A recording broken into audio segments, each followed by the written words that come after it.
Kyle lives in a world of magic and wonder, with all of his animal friends around him making things of paradise. The crafty weasel fetches him a bag of chips and a beer from the convenience store around the corner. The loving walrus opens the chips and beer and feeds them to him one by one, and so on. Kyle needs to go to the bathroom, but no problem, that's covered.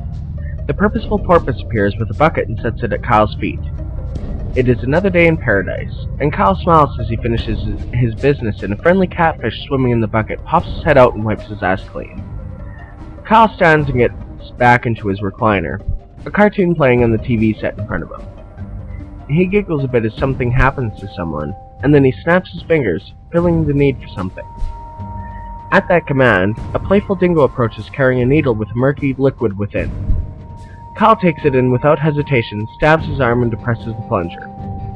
The effects of the black tar heroin hit him instantly and he leans back in his chair, staring off into space at nothing, the needle still dangling from his arm.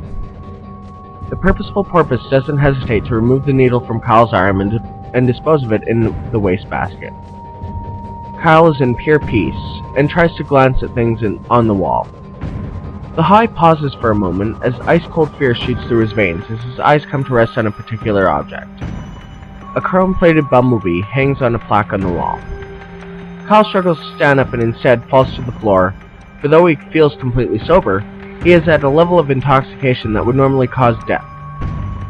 Laying on the floor, he can't help but look at the bumblebee, tears misting from his eyes as he tries to look away. The loving walrus regards Kyle with a look of caring, worry creasing the lines on his face. Kyle curls into the fetal position as the walrus nudges him with his tusks.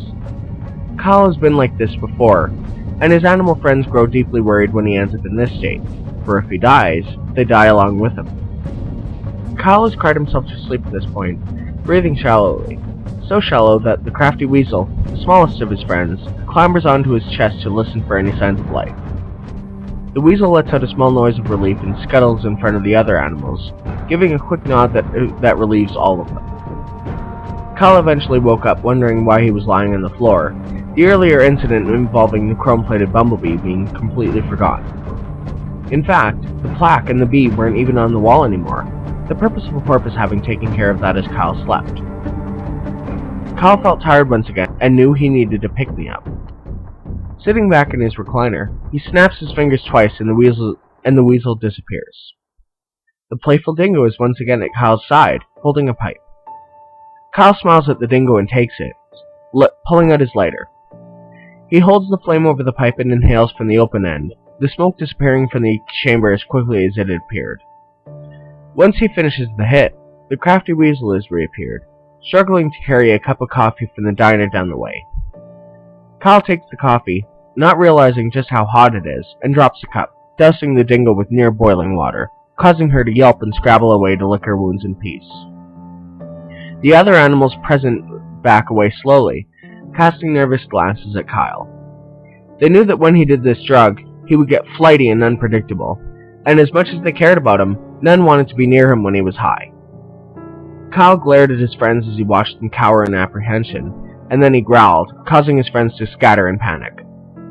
Kyle smiled a sinister grin and looked around for the remote.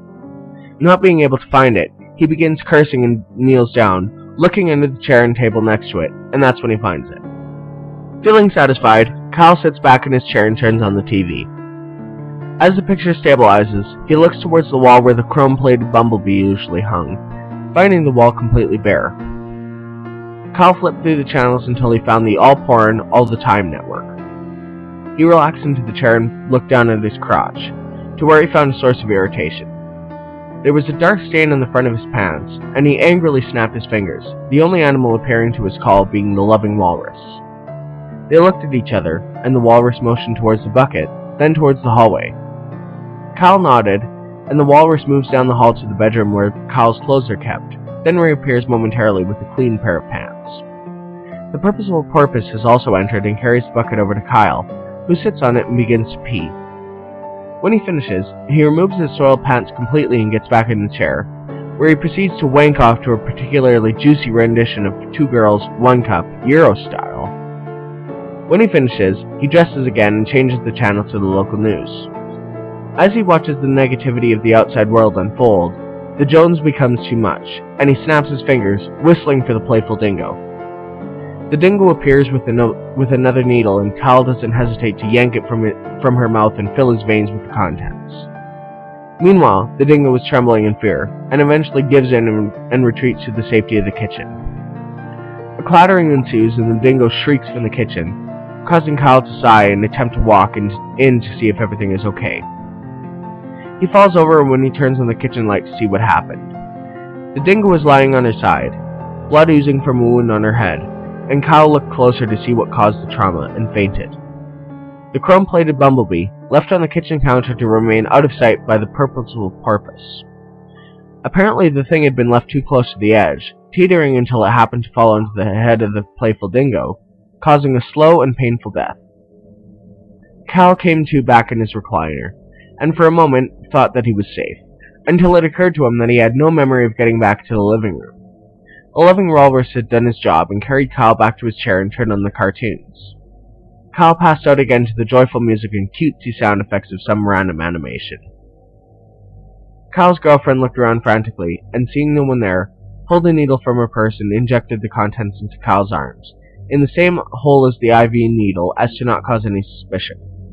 She knew what she was doing was wrong, but she could see occasional light twitches from his limbs, and knew that the morphine wasn't doing its job. She had been injecting Kyle with heroin since his accident. Well, accident is the wrong term, but whatever. A month ago, Kyle had been in trouble with his drug dealer when he shorted him on payment for the fix, and the drug dealer wasn't exactly too pleased, so we went over to Kyle's house and confronted him. Kyle got belligerent, and so the drug dealer decided to bring a little comeuppance into the picture, but he was without a weapon. Looking around, the drug dealer's eyes settled on a strange thing on the wall, a plaque with a chrome-plated bumblebee. That had been some random prize Kyle had won when he entered a beekeeping competition and won first prize. The dealer took the chrome-plated bumblebee and proceeded to beat Kyle half to death, then cleaned off the bee and replaced it on the wall. The resulting head injuries left Kyle in a permanent state of brain damage, but in rare moments, he could still ask for things from his girlfriend and the others that lived in his home, providing round-the-clock care. The animals were a combination between the mental impairment and continuous drug-based mania. His mother, who was there to help, was the loving walrus. The girlfriend's brother, also his main nurse, was the crafty weasel, getting him whatever he needed. The playful dingo was obviously his girlfriend, giving the drugs and all, and the purposeful porpoise is the combination of all the nurses that rotated shifts day and night. As for the friendly catfish, that one remains mystery at this point, as it makes no sense in all of this, but who am I to care?